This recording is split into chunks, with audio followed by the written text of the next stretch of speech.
The haunting echoes of Olivia. In the quiet outskirts of a small town in South Dakota, I lived alone with my teenage daughter, Olivia.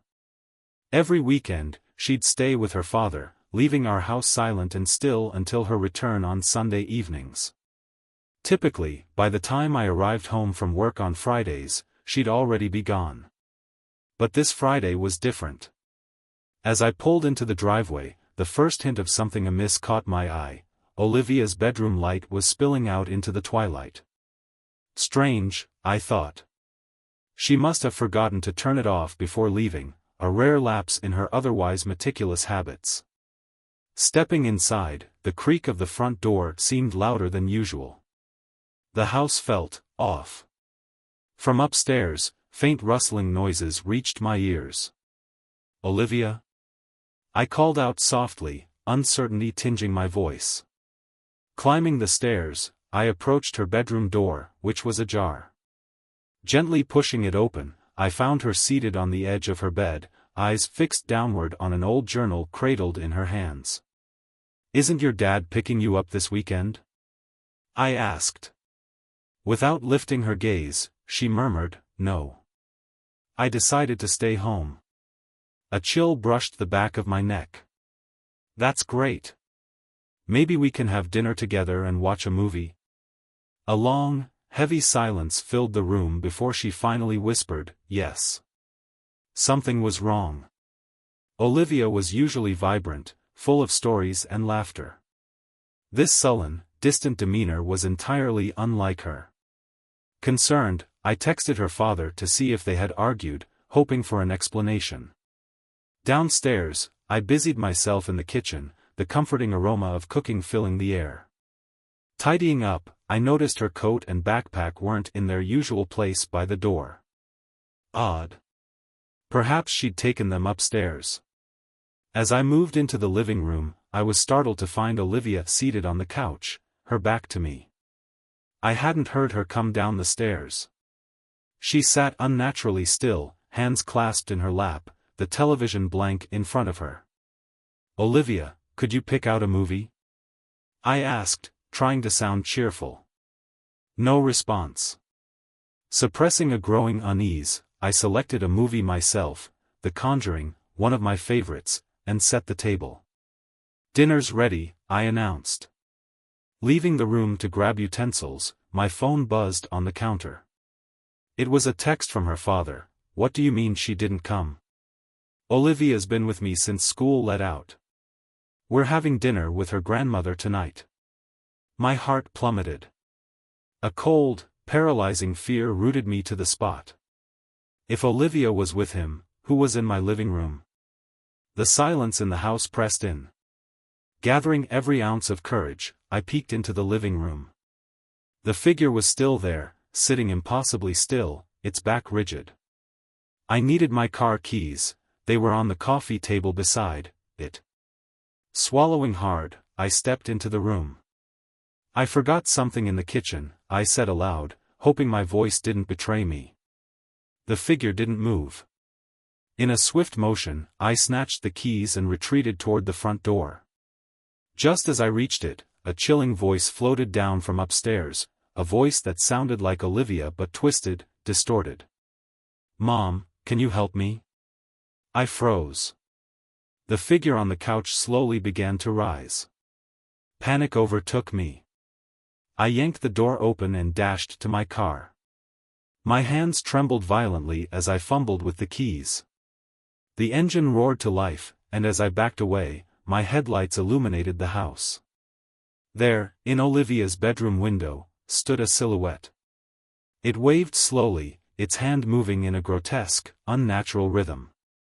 The face was a void, no eyes, no features, just emptiness. Tears blurred my vision as I sped away, the house shrinking in the rearview mirror. Whatever that thing was, it wasn't my daughter. And it knew where I lived. Whispers from the house next door. Starting anew after my divorce felt like stepping into a different life entirely. The constant turmoil, heated arguments, legal battles, endless nights alone, was a distant memory left behind in the city. Rosewood Lane promised serenity, immaculate houses lined up like soldiers, emerald lawns trimmed to perfection, and streets that whispered quietude. It was the sanctuary I desperately needed. On move-in day, sunlight poured generously, casting a golden hue over everything. Amidst a sea of unpacked boxes, neighbors began to emerge. Carol from across the street arrived with a warm apple pie, its sweet aroma filling the air. The elderly Suttons presented me with a vibrant potted plant, and Greg, a jovial man from a few doors down, extended an invitation to his weekend barbecue. It was the epitome of suburban charm, almost surreal in its wholesomeness. Yet, amidst the warm welcomes and friendly faces, one house remained conspicuously silent, the one right next door. Unlike its pristine counterparts, this house was a portrait of neglect. The paint peeled like old bark, revealing weathered wood beneath. Weeds choked the garden, and the grass stood tall, swaying like unkempt hair in the breeze. The windows were perpetually shrouded by heavy drapes, refusing entry to sunlight. No decorative wreaths, no children's toys strewn about, just an eerie stillness. Despite hours spent unpacking, I hadn't seen a soul enter or leave. Curiosity gnawed at me. At Greg's barbecue, with the scent of grilled meat in the air and a cold drink in hand, I broached the subject. "What's the story with the house next to mine?" I asked casually. Greg's smile faltered ever so slightly. "Oh, them? They've been around forever but keep to themselves. Bit odd, but harmless." His wife, Marina, leaned in. "We've been here 5 years and have only caught glimpses of them a couple of times. They prefer their privacy. You'll hardly notice they're there." The conversation shifted, but unease settled in my stomach. The way they dismissed the neighbors felt, rehearsed, like a well-worn excuse. That night, with the windows open to invite the cool night air, I settled into bed. Just as sleep began to wash over me, a sound drifted in, faint at first, like distant wind chimes. Sitting up, I listened intently. It was coming from next door. The sound wasn't music but voices, low, rhythmic murmurs that ebbed and flowed like a dark tide. It wasn't any language I recognized, more like a hushed chanting. There was a hypnotic quality to it, both alluring and deeply unsettling. I told myself it was late-night television or perhaps a radio left on. Trying to shake off the unease, I closed the window and buried myself under the covers. The following night, the voices returned, louder, more insistent. This time, curiosity overpowered caution. I approached the window, peering through the blinds into the inky darkness. The neighboring house loomed like a monolith, its silhouette jagged against the night sky. No lights, no movement, just the relentless chanting that seemed to vibrate the very air. A shiver crawled down my spine. The sounds were otherworldly, filled with an emotion I couldn't place. Fear? Desperation? Malice? Days turned into weeks, and the nightly occurrences intensified. The chants grew more fervent, sometimes accompanied by soft sobbing or whispered pleas. Sleep became a luxury I couldn't afford. Dark circles framed my eyes, and my hands trembled from exhaustion. One evening, as dusk surrendered to night, I resolved to confront the mystery. Armed with a flashlight and a vague plan, I stepped outside.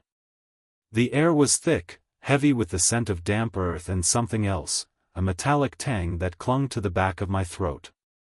Crossing the invisible boundary between our properties, I noticed the temperature drop abruptly. My breath fogged in front of me as I navigated through the overgrown yard. The chanting grew louder, more discordant, each step amplifying the unnerving cacophony. Reaching the front door, I hesitated. The wood was old, splintered, and etched with symbols that seemed to writhe under my gaze. Mustering courage, I knocked.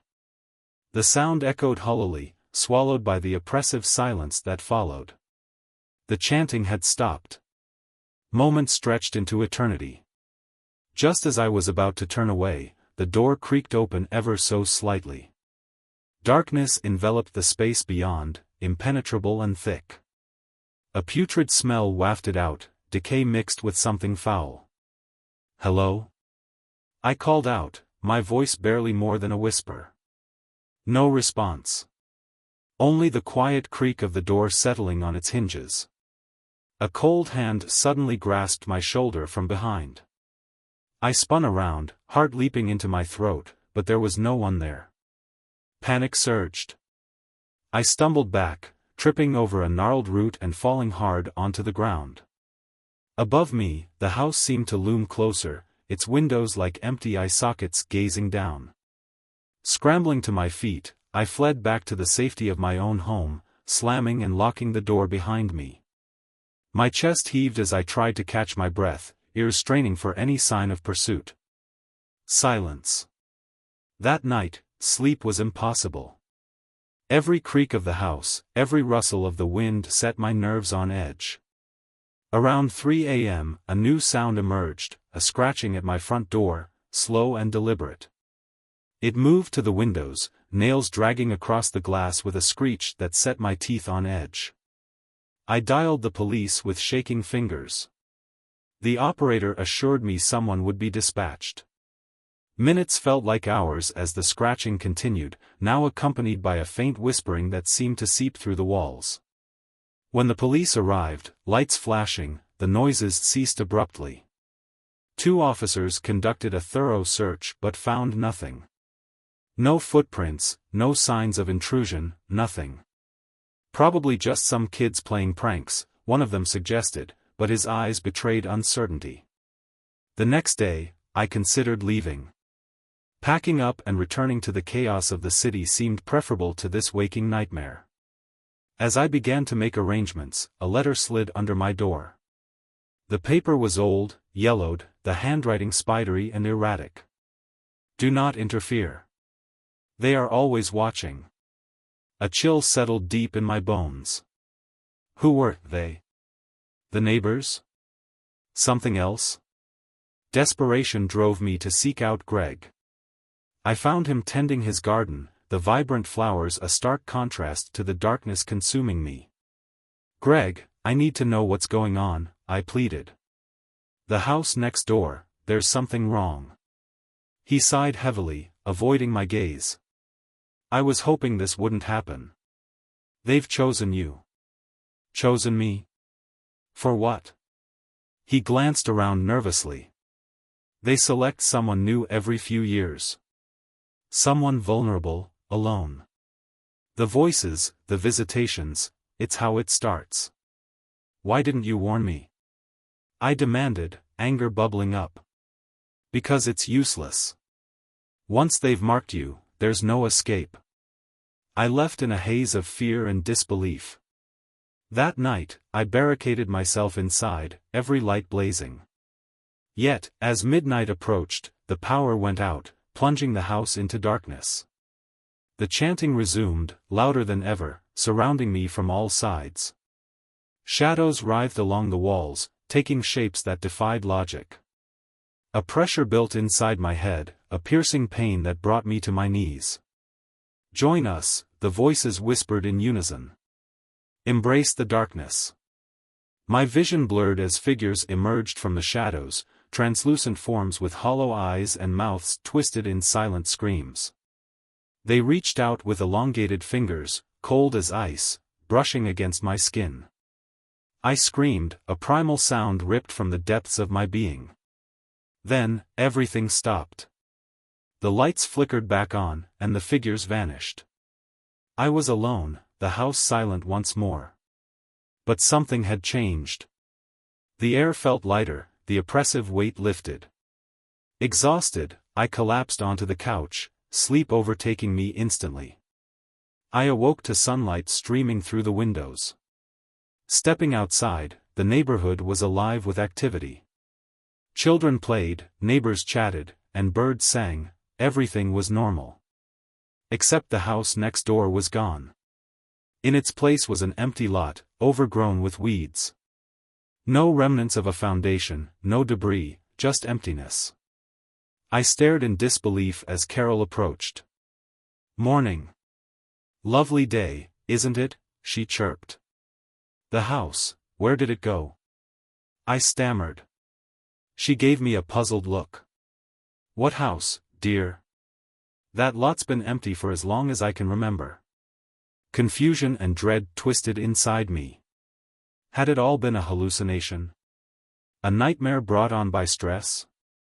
But deep down, I knew the truth. The whispers, the shadows, they were real. And they weren't finished with me yet. As I turned to go back inside, a cold breeze brushed past, carrying with it a familiar, haunting whisper. "Until next time."